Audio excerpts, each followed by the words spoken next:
Assalamualaikum warahmatullahi wabarakatuh. Perkenalkan, nama saya Ayuliana KR, NIM J014 18 2077, mahasiswa bimbingan holistik Dr. Gigi Nurhaida Galib, spesialis kedokteran gigi anak. Jadi pada video kali ini saya akan mempresentasikan mengenai perawatan holistik pada anak. Assalamualaikum dok. Waalaikumsalam. Silakan duduk, Dek. Silakan duduk, Bu. Siapa yang mau dirawat ini? Ini anak bu. Kenapa? Kenapa enggak? Sakit katanya giginya. Dia sakit gigi? Ya. Yang mana? Yang tanya dokter yang mana? Yang gitu. Saya tanya dulu namanya nih. Iya. Jadi pada kunjungan pertama kita melakukan pemeriksaan subjektif, yakni melakukan anamnesis atau tanya jawab kepada pasien dan orang tua pasien. Dapat dilakukan dengan dua cara, baik auto anamnesis atau allo anamnesis. Apa namanya? Baby. Berapa umurnya Baby? 9 tahun.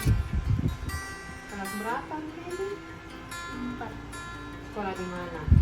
di akhir Berapa tanggal lahirnya Baby? 6 Februari 2011. 11.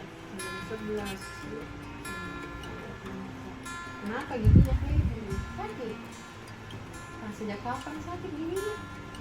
3 hari yang lalu kayaknya. Oh. Ibu siapa yang masak? Karena Iya. Alamat kita di mana? di Kriam Latin. Iya. Bisa minta nomor telepon Pak? Berapa? Iya. 342 Iya. 428 Iya. 173. Oke. Ini adik Baby ya? Dipanggil Baby? Lahir sesar atau normal? Normal. Normal ya. Ada dokter keluarga yang rawat Baby? Nggak ada. Nggak ada. Jadi sebelumnya pernah ke dokter gigi untuk rawat gigi? Belum. Baru kali ini. Baru pertama kali ini ke dokter gigi. Ada penyakit mungkin penyakit bawaan dari ibu atau bapak? Nggak ada. Nggak ada. Jadi ada dia pernah ada alergi obat tertentu mungkin dia timbul gatal-gatal atau apa? Enggak ada juga. Nggak ada sih. Nggak ada. Jadi saat ini adik Baby ada minum obat? Nggak ada. Nggak ada. Jadi nggak ada.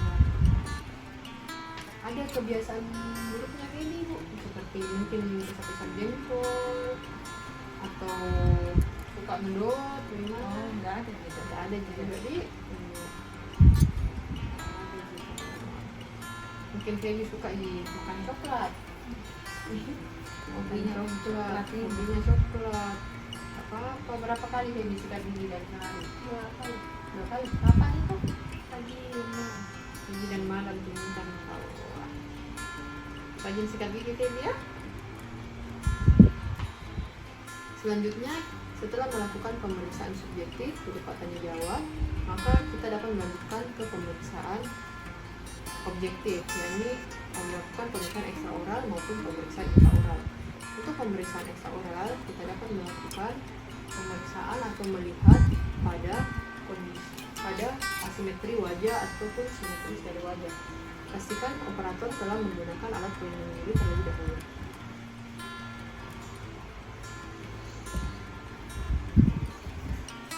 Saya periksa dulu adik Di. Ya.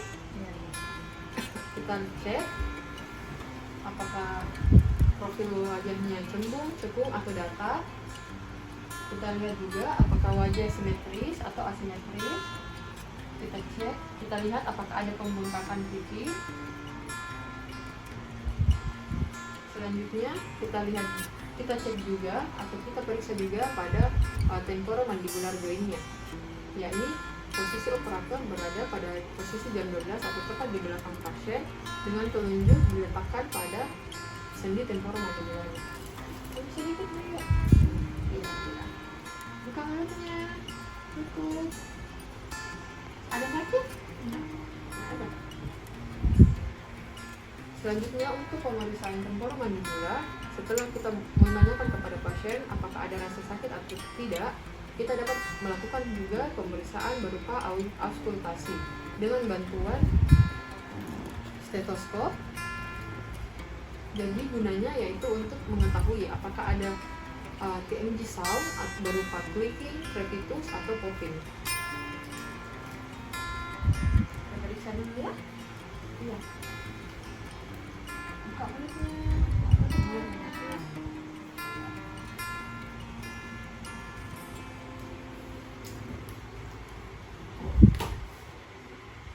Setelah melakukan pemeriksaan TMJ, kita lanjutkan ke pemeriksaan kelenjar lainnya atau kelenjar submandibular. Sedikit Bu. Iya. Kita cek, kita raba apakah ada pembengkakan ataupun langsung nyeri. Ada sakit? Nggak ada. Selanjutnya, kita lakukan pemeriksaan intraoral dengan menggunakan alat oral diagnostik. Di sini saya menggunakan 2 kaca mulut atau mirror untuk melihat kondisi rongga mulut pasien. Jadi ini untuk lihat kondisi mulutnya baby, ya. Buka mulutnya. Lalu kita lihat di gigi, mukosa, palatum, frenulum, dasar mulut, lidah, dan keseluruhan kondisi rongga mulut pasien. Dan kita catat pada status pasien. Setelah mengetahui kondisi rongga mulut pasien, kita dapat melakukan atau menginformasikan kepada orang tua mengenai hasil temuan klinis sebelum melanjutkan ke perawatan berikutnya. Jadi ibu, baby ini giginya di atas ini ada sisa akar. Mungkin dulu pernah dicabut atau mungkin tercabut, cuman tidak tercabut sempurna, jadi masih ada tersisa. Iya. Terus yang buat baby sakit itu giginya yang sebelah sini memang lubangnya sudah cukup dalam. Iya. Dan giginya di sebelah sini juga ada lubang sedikit. Kalau dibiarkan bisa sebesar ini nanti lubangnya nanti. Iya, jadi akan saya rawat itu secara keseluruhan. Iya. Apakah ibu setuju kalau saya rawat adik, baby? Ya, jadi setuju? Jadi saya kasih dulu ini surat persetujuan tindakan perawatan dulu.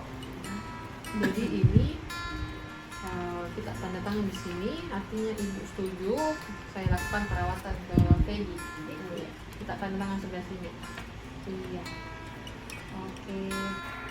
Dan saya buat juga rujukan untuk adik foto dulu, foto radiografi. Jadi foto radiografi dulu ya. Dapat apa Bu? Saya bawa dulu adik di foto dulu. Bisa Ji. Bisa Ji Bu temani juga foto.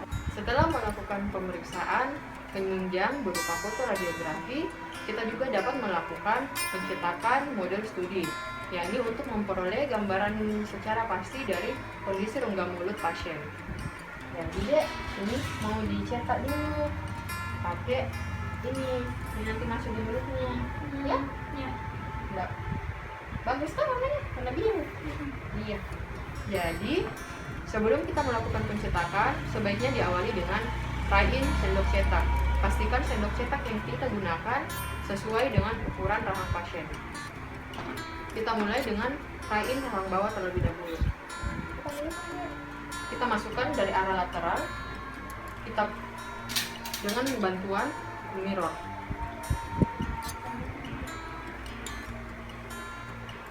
Jangan lupa juga untuk melakukan fry-in pada sendok cetak rahang atas.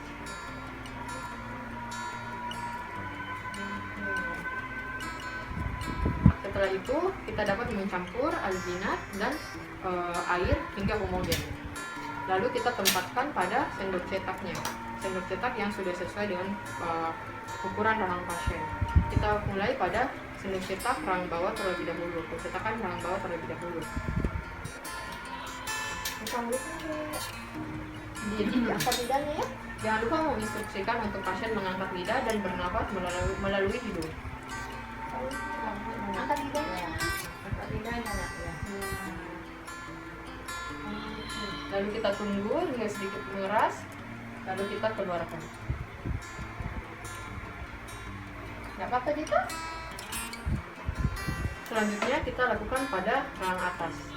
Kita isi alginat yang sudah homogen, lalu kita masukkan ke dalam mulut pasien dengan arah lateral dan instruksikan pasien untuk bernafas melalui hidung. Bernafas saja ya.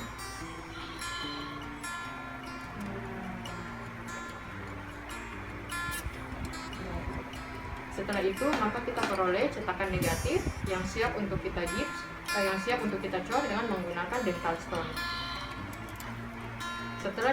Setelah kita gips atau kita cor dengan menggunakan dental stone, maka akan diperoleh hasil cetakan positif atau berupa model studi yang akan mempermudah kita dalam melakukan perawatan pasien.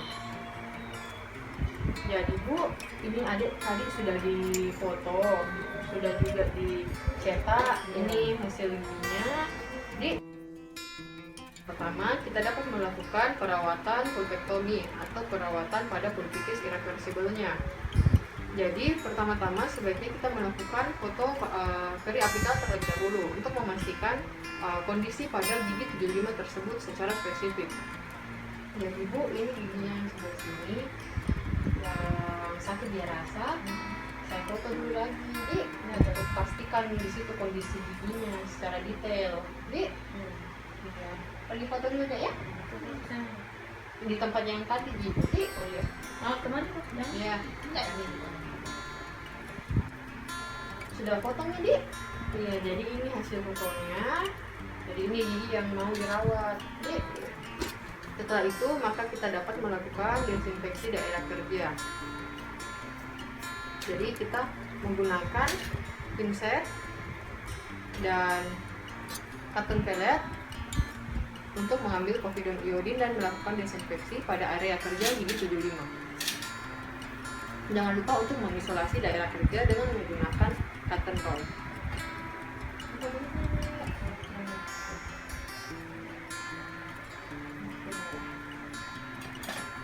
Setelah itu kita lakukan anestesi dengan menggunakan teknik infiltrasi dengan menggunakan Spoid 3 cc. Jadi ini disuntik di sini, tapi nggak sakit di, kayak nanti nggak sakit di giginya, sebelah sini. Iya. Kita anestesikan pada muka pot. Kita aspirasi terlebih dahulu. Apabila negatif, maka kita injeksikan anestesikum sebanyak 1 cc. Setelah itu kita lanjut pada bagian lingkungan. Kita aspirasi. Jika negatif, maka injeksikan sebanyak 0,5 cc. Setelah itu kita tunggu beberapa saat hingga anestesi bekerja. Lalu kita cek dengan menggunakan mirror apakah warna mukosa sudah berwarna kepucatan atau tidak. Dapat juga kita menggunakan pinset untuk memastikan bahwa anestesi telah bekerja. Sudah sakit nih. Apabila mukosa telah berwarna pucat dan sudah tidak ada rasa sakit, maka anestesi telah bekerja. Selanjutnya, dengan menggunakan sonde dengan bantuan mirror, kita dapat mengecek apakah area tersebut sudah mengalami perforasi pulpa atau tidak.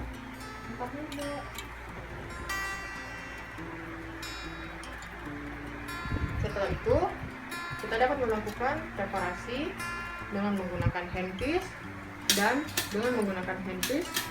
dan round bur untuk membersihkan jaringan nekrotik.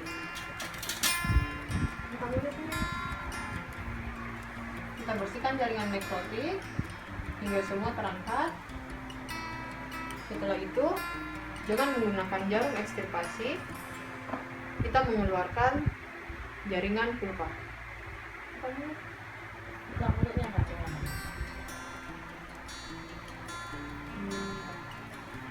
Setelah kita mengeluarkan jaringan pulpa, maka jangan lupa untuk melakukan irigasi dengan menggunakan larutan natrium klorida.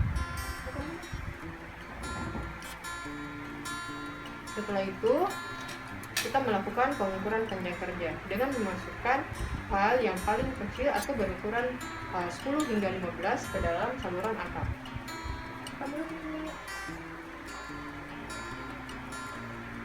Setelah itu kita lakukan foto tie-in key file untuk memastikan panjang kerja pada gigi tersebut. Jadi Bu, ini pergi dulu foto lagi untuk lihat panjang kerja dari giginya. Jadi untuk pastikan bahwa alat yang masuk ini sesuai sama panjang giginya ini ada. Jadi, setelah melakukan foto periatika untuk melihat panjang kerja, maka selanjutnya kita melakukan preparasi saluran akar dengan menggunakan key file. Jangan lupa setiap pergantian file kita lakukan irigasi dengan menggunakan natrium klorida. Kita lihat Iya. Buka lebar.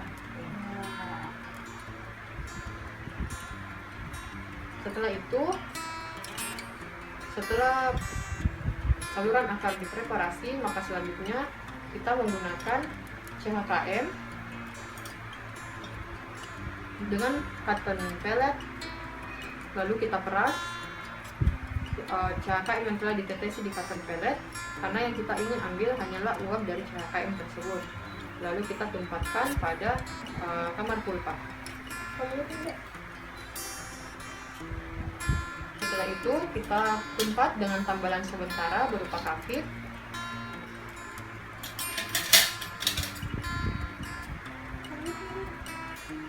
Kita bentuk sesuai dengan kontur occlusal dari gigi tersebut.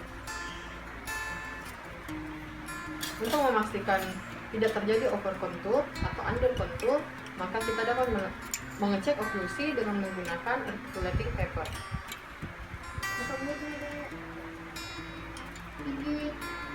Gigit. Ya. Apabila masih ada area yang terlalu tinggi atau terlalu rendah, maka kita dapat menguranginya hingga tercapai gigitan yang seimbang agar tidak terjadi gangguan pada saat pasien melakukan mastikasi atau pengunyahan. Jadi Bu, ini sudah saya rawat, cuma nanti 1-2 minggu ke depan kita datang lagi untuk giginya yang sudah saya rawat tadinya ya, itu ditambal permanen karena ini masih tambalan sementara ya. Jadi nanti kunjungan berikutnya ditambal permanen sekaligus saya rawat giginya yang perlu dicabut ya. Jadi pada untuk perawatan hari ini mungkin sampai di sini dulu Bu. Terima kasih dong. Iya. Dadah, nanti datang lagi ya. Ya. Assalamualaikum Dok. Iya, Waalaikumsalam. Duduk sini nih Gaby. Silakan duduk Bu. Udah diganggu-ganggu gini. Yang sudah ditambal enggak Ji? Jadi kita melakukan kontrol pada saluran akar yang telah kita rawat pulpektomi sebelumnya. Dan juga kita dapat melanjutkan setelah melakukan tambalan permanen, kita dapat melanjutkan ke ekstraksi gigi sisa akar gigi 5-5-nya. Jadi Bu, saya lanjutkan dulu perawatan yang kemarin untuk tambalan permanennya. Jadi setelah itu lanjut ke cabut sisa akarnya. Jadi pastikan operator menggunakan alat pelindung diri.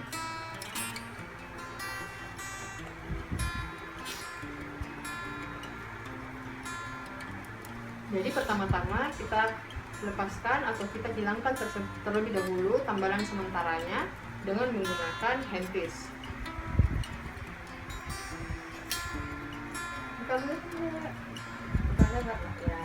Dengan menggunakan hand piece dan roundbook.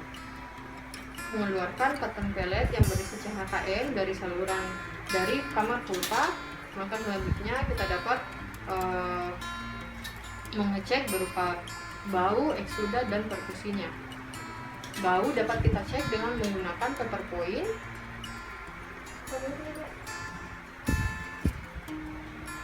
Dan untuk perkusi dapat kita cek dengan menggunakan handle dari mirror. Jika hasilnya negatif, maka dapat kita lanjutkan ke pengisian saluran akar dengan menggunakan kalsium hidroksida. Pada kasus ini tidak diperlukan foto try-in pengisian saluran akar karena sifat dari kalsium hidroksida itu sendiri yang dapat teresorpsi. Jadi ibu, saya sudah mau isi saluran akarnya, adik. Jadi kita isi dengan menggunakan kalsium hidroksida.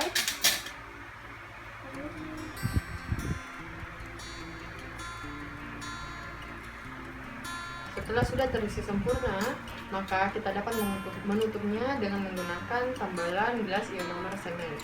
Jadi kita aduk gelas ionomer semen dengan perbandingan powder dan liquid 1:1 hingga homogen, lalu kita tumpahkan pada gigi pasien. Kita bentuk sesuai dengan kontur anatomi gigi pasien. Jangan sampai terjadi over kontur. Jadi kita dapat cek oklusi dengan menggunakan articulating paper. Jadi kita instruksikan pasien untuk menggigit articulating paper. Gigit. Jika ada yang berlebih maka kita kurangi, dan jika ada yang kurang maka kita bentuk sesuai dengan konturnya. Jika sudah, maka kita dapat melanjutkan perawatan ke ekstraksi gigi 55. Jadi Bu, ini sudah saya rawat, ini sudah tambahan permanen nih. Jadi selanjutnya saya rawat lagi sisa akarnya yang mau dicabut. Jadi pada gigi 55, yakni merupakan sisa akar pada rahang atas, kita menggunakan tang berbentuk bayonet yang dimana ujungnya atau bitnya itu tertutup. Ketika kita katupkan, dia akan tertutup sempurna. Itu untuk memudahkan pengambilan sisa akar pada gigi tersebut. Jadi pertama-tama kita lakukan isolasi daerah kerja terlebih dahulu. Setelah itu kita lanjutkan dengan melakukan desinfeksi pada area gigi 55 dengan menggunakan mirror dan pinset. Lalu kita menggunakan cotton pellet yang diberi povidone iodine. Setelah itu kita lanjutkan anestesi dengan menggunakan teknik infiltrasi dengan menggunakan spoit 3 cc pada area mukobuka terlebih dahulu. Kita aspirasi. Apabila negatif, maka kita injeksikan 1 cc. Lalu kita lanjut ke bagian lingual, kita aspirasi, lalu kita injeksikan 0,5 cc. Lalu kita tunggu hingga anestesi bekerja. Setelah itu kita lanjutkan ke mengecek apakah anestesi itu sudah bekerja atau tidak. Kita dapat melihat warna mukosa. Apabila sudah berwarna kepucatan dan dapat dibantu dengan bantuan pinset, kita jepit area mukosa di area gigi 55. Sudah sakit nih? Apabila sudah tidak ada rasa sakit, maka anestesi telah bekerja. Maka selanjutnya kita dapat melakukan perawatan ekstraksi. Dan yang pertama-tama kita buka perlekatan dengan menggunakan ekskavator pada area sisa akar gigi 55. Setelah melakukan perlekatan, kita dapat menggunakan tang bayonet dengan ujung tertutup rapat.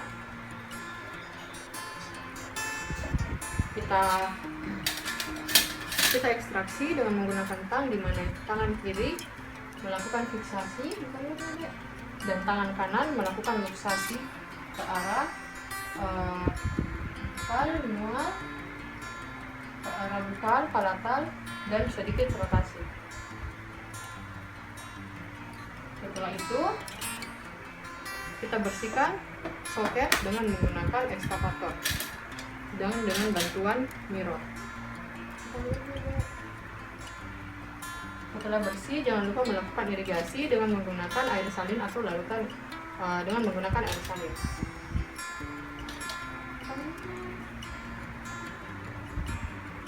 Setelah itu, kita melakukan sedikit massage pada area gigi 55.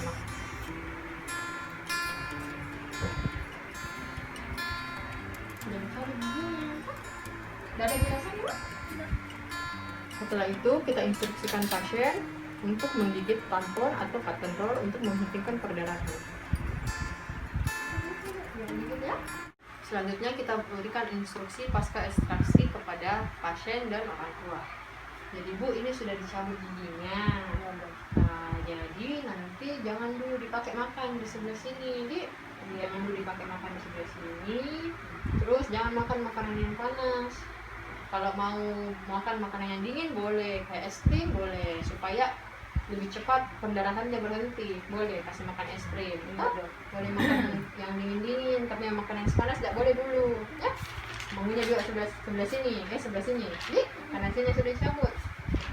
Terus jangan dikorek-korek. Tolong diingatkan juga Bu, jangan dikorek-korek supaya cepat penyembuhannya. Jangan makan yang keras-keras, biar lunak dulu, makan yang lembek-lembek saja. Perbanyak istirahat supaya penyembuhan lukanya cepat tertutup. Jadi nanti saya kasih juga resep supaya lebih cepat sembuhnya dan adik rasa tidak sakit. Ya, saya kasih resep. Terus seminggu sampai 2 minggu kemudian ibu boleh kembali lagi untuk saya cetak ini giginya, karena kan mau dibuatkan alat supaya ruang di giginya itu tidak tertutup. Jadi nanti gigi permanennya, gigi dewasanya kalau mau tumbuh sempurna tumbuhnya. Jadi iya, sekaligus juga di sini mungkin saya mau cek lagi yang tadi saya sudah rawat saluran akarnya yang sakit kah? Ini kan sudah ada pernah sakit kah? Iya, jadi nanti sekalian 1 minggu atau 2 minggu kemudian kita datang ke jadi nanti ini boleh dilepas. Jadi, pokoknya jangan baunya sudah. Makasih dong. Iya. Dadah, baby. Untuk pemberian resep dapat kita lakukan berdasarkan usia, bobot tubuh atau berat badan, dan luas permukaan. Berdasarkan usia itu ada 2 kategori. Nah, ini berdasarkan rumus yang ketika anak berusia 1 hingga 8 tahun dan rumus dealing ketika anak berusia di atas 8 tahun.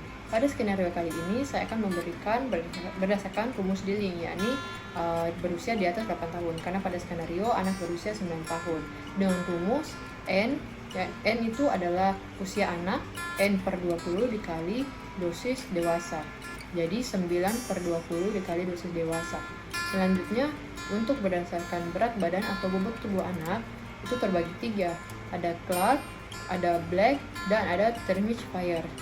Di sini saya menggunakan rumus Termich-Fire dengan acuan berat atau bobot berdasarkan kilogram. Dengan rumus bobot dalam satuan kilogram, yakni bobot tubuh anak pada skenario adalah 25 kg per 70 dikali dengan dosis dewasa. Selanjutnya ada rumus berdasarkan luas permukaan tubuh atau body surface. Assalamualaikum dok. Waalaikumsalam. Duduk sini. Silakan duduk, Bu. Iya. Sudah sembuh lukanya sini, yang bekas cabutnya, iya. Iya, kita cek dulu lagi ya. Di sini sudah tidak pernah sakit? Tidak pernah. Jadi pada kunjungan ketiga kita dapat melakukan pengecekan terlebih dahulu pada perawatan yang sebelumnya kita berikan, yakni melihat apakah area bekas ekstraksi sudah tertutup sempurna, dan juga pada area pulpektomi apakah masih ada keluhan atau tidak. Jika memungkinkan dapat kita lakukan. Jika masih ada keluhan, kita dapat melakukan foto periapikal pada gigi yang telah kita rawat pulpektomi. Namun karena di sini pasien sudah tidak mengeluhkan, maka kita dapat melanjutkan ke perawatan berikutnya, yakni penggunaan spesimen tenar yang terlebih dahulu kita lalui dengan pencetakan rahang. Jadi mau dicetak lagi ininya, ya? Pakai ini kayak dulu. Pernah nih Kak?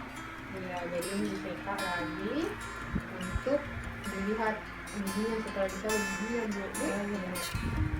Jadi tetap kita melakukan try-in terlebih dahulu dan diawali pada rahang bawah. Kita try-in, pastikan bahwa sendok cetak sesuai dengan ukuran rahang pasien. Buka mulutnya Dek. Angkat lidahnya. Ya. Selanjutnya kita try-in juga pada rahang atas. Menangkap dalam hidungnya. Jika sudah ditemukan sendok cetak yang sesuai, maka kita melakukan pencampuran alginat dan air hingga homogen. Lalu kita simpan pada sendok cetak, lalu kita mulai pada rahang bawah. Gunanya adalah menghindari anak trauma pada saat kita melakukan pencetakan, karena pada saat pencetakan di rahang atas lebih mudah terjadi trauma pada anak atau rasa tidak nyaman seperti mual hingga menimbulkan muntah. Jadi kita awali pada rahang bawah. Buka mulutnya, angkat lidahnya. Iya. Setelah itu kita lanjutkan juga pada rahang atas. Menawas dalam hidungnya.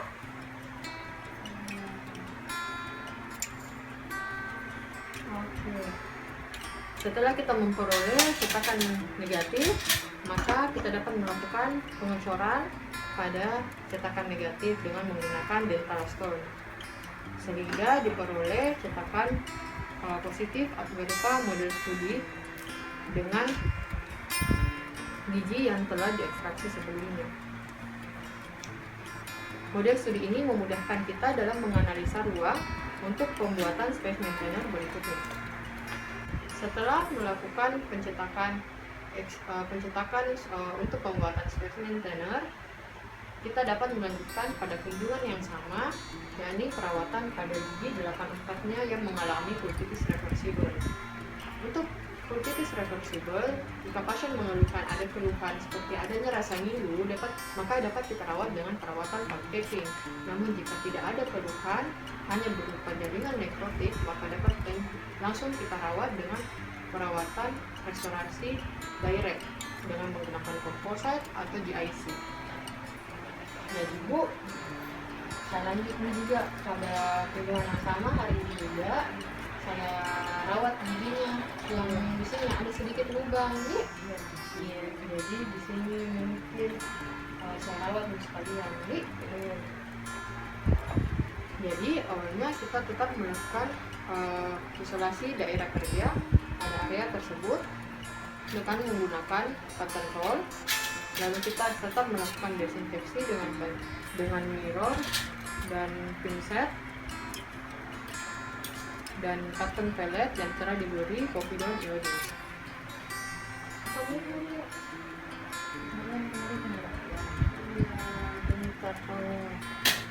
Selanjutnya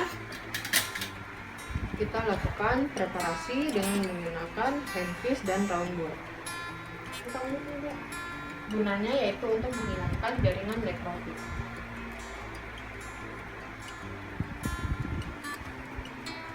Pada skenario kali ini saya akan melakukan perawatan pulp capping, di mana perawatan pulp capping diindikasikan jika atap pulpa yang tersisa hanya sekitar 1 mm, sehingga denting yang tersisa itu tinggal sedikit, sehingga menimbulkan rasa ngilu. Jadi kita harus memberikan berupa kalsium hidroksida untuk membantu dalam pembentukan dentin regeneratif, sehingga rasa ngilu dapat hilang. Setelah kita menghilangkan jaringan nekrotik, maka selanjutnya kita keringkan dengan menggunakan cotton pellet.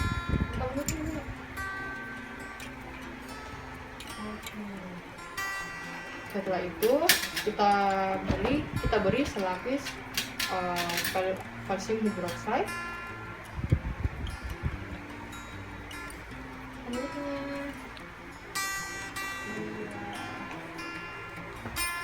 Setelah itu kita tumpat dengan menggunakan tambalan sementara, yakni parket.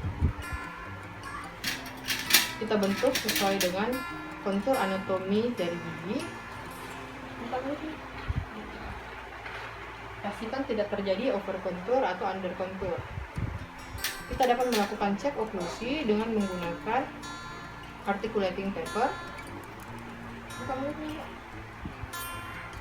Agak lebar. Iya, gitu. Lalu kita cek apabila masih ada kelebihan tumpatan, maka dapat kita bersihkan atau kita hilangkan dengan menggunakan handpiece ataupun dengan menggunakan ekskavator.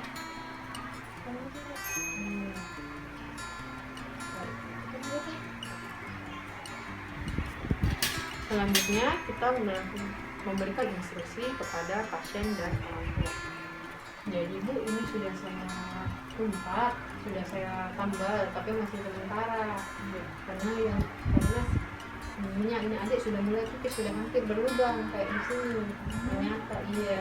Jadi nanti di kunjungan berikutnya sudah saya tambal permanen untuk batunya. Karena ini masih tambalan sementara. Ya. Nanti juga giginya yang di atas yang sudah dicabut itu nanti dikasih alat namanya specimen drainer. Jadi itu dia gunanya itu yang saya bilang supaya ruangnya tidak tertutup. Jadi nanti tumbuh giginya lebih bagus. Untuk specimen drainer kita dapat melakukan perhitungan analisa ruang dengan menggunakan 4 metode. Pertama ada metode Moyers, metode Jansen-Tanaka, metode Nance, dan metode Hukaba. Namun pada video kali ini saya akan menjelaskan mengenai metode Moyers. Jadi untuk metode Moyers itu dia berpatokan pada 4 incisivus rahang bawah. Di sini kita memerlukan untuk mengetahui available space dan requirement space. Jadi available space yaitu ruang yang tersedia ya ada dari distal gigi I2 hingga mesial gigi M1. Jadi cara mengetahuinya adalah kita ukur jarak dari distal gigi incisivus 2 ke mesial gigi molar pertama. Selanjutnya untuk mengetahui requirement space, yakni kita menghitung lebar keempat gigi incisivus rahang bawah dengan cara dapat menggunakan kaliper atau dengan menggunakan benang yang kita hitung dari setiap gigi dari mesial ke distal pada 4 gigi incisivus dan hasilnya kita jumlahkan. Gunanya untuk mengetahui requirement space ini adalah kita dapat memperkirakan ruang yang dibutuhkan untuk erupsi gigi C, P1, dan P2. Setelah diperoleh, maka kita bandingkan dengan tabel Moyers dengan tingkat kepercayaan 75%. Di situ kita bandingkan, maka selanjutnya kita buat perhitungan, yaitu mengurangi atau dari available space dikurangi dengan requirement space. Selisih yang diperoleh maka itulah yang mengindikasikan apakah ruang pada lengkung rahang itu mengalami kekurangan atau kelebihan. Pada skenario kali ini digunakan space maintainer jenis bend and loop dengan pertimbangan bahwa hanya satu gigi yang hilang dan hanya terjadi pada satu kuadrat. Jadi nanti Bu 1-2 minggu kemudian kita datang lagi untuk saya pakaikan itu alatnya dan saya tambal permanen giginya. Jadi untuk kunjungan kali ini sampai di sini. Terima kasih Dewi. Terima kasih Dok. Iya. Dadah. Waalaikumsalam Dok. Waalaikumsalam. Dewi. Iya. Bagaimana ini? Tidak pernah minum kalau makan minum dingin? Tidak. Iya. Jadi ini juga alatnya sudah jadi. Jadi hari ini juga mungkin saya pasangkan nih itu alatnya yang untuk pertahankan ruangnya. Oh iya. Jadi pada kunjungan kali ini kita akan melakukan insersi specimen drainer sekaligus melakukan tambalan permanen pada gigi 84 yang telah dirawat pipetting sebelumnya. Sebelumnya kita cek terlebih dahulu, kita tanyakan kepada pasien mengenai keluhan yang ada. Jika tidak ada, maka selanjutnya kita dapat membongkar tambalan sementara dan melanjutkan ke perawatan tambalan permanen. Jadi kita bongkar terlebih dahulu tambalan sementara dengan menggunakan handpiece dan tambur.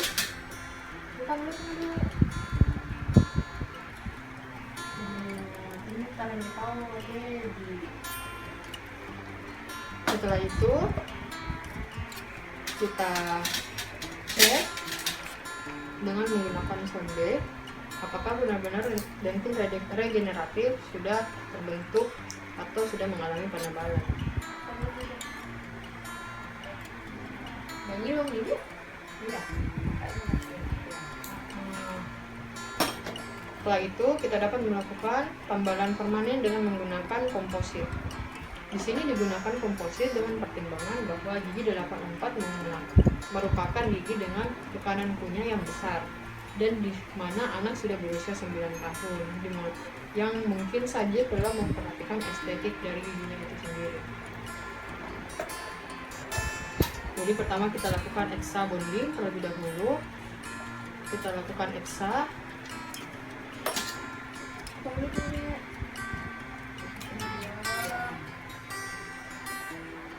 Kita tunggu hingga 15 detik, lalu kita bersihkan dengan menggunakan water syringe. Setelah itu kita bonding, kita oleskan pada permukaan gigi.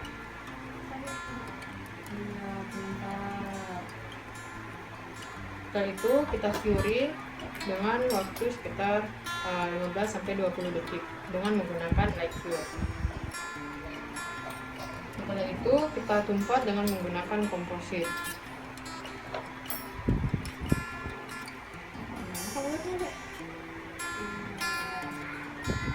Lalu kita light cure juga. Setelah itu kita cek dengan menggunakan cek oklusi dengan menggunakan articulating paper. Gigit. Apabila ada kelebihan, maka dapat kita bersihkan dengan menggunakan handpiece. Handpiece dan kayu. Kita bentuk sesuai dengan kontur anatomi gigi.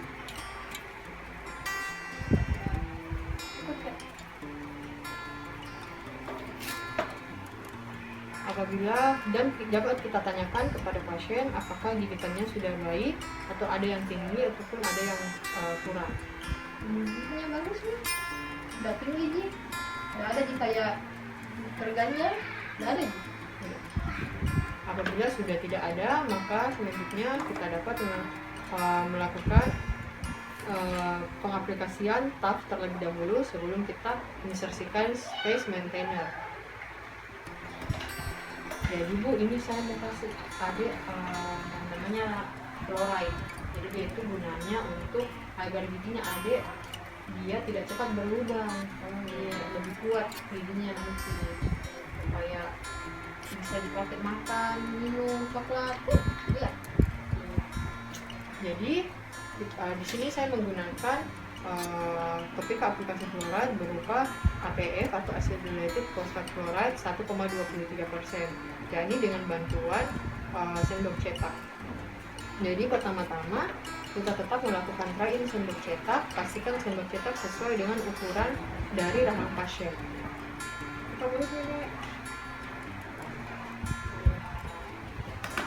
Lanjut di rahang atas.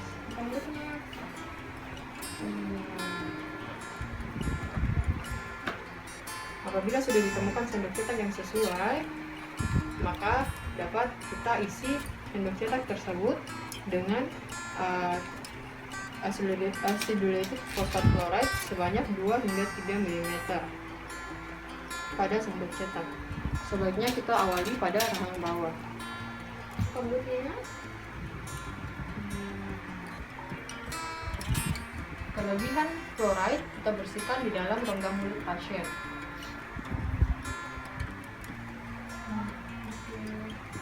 Selanjutnya kita lanjutkan pada rahang atas.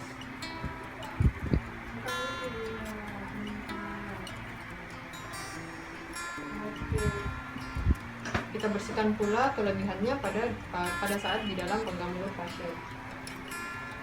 Setelah itu kita tunggu hingga 4 hingga 5 menit hingga mengering. Setelah mengering, maka selanjutnya dapat kita insersikan space maintainer. Di sini digunakan space maintainer berupa band and loop.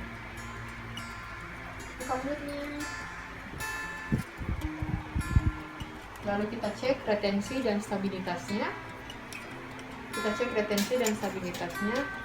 Lalu kita cek juga oklusinya dengan menggunakan articulating paper.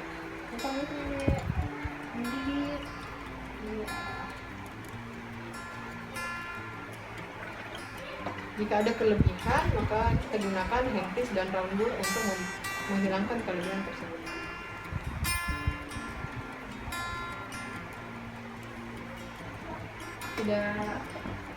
Tidak tinggi Ji.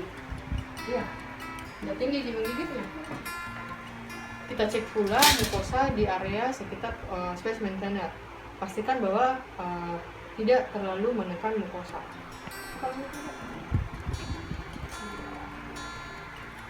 Selanjutnya kita beri instruksi kepada pasien. Jadi ini Bu, alatnya dia tidak bisa dilepas. Iya, tidak bisa dilepas. Jadi jangan dilepas ya, Feby. Kalau sikat gigi, sikat juga di dekat sini, sikat juga di bagian sini ya. Sikat juga itu alatnya kayak biasa. Ya. Terus kalau bisa pakai obat kumur. Jadi supaya tidak tertumpuk di situ kotoran juga.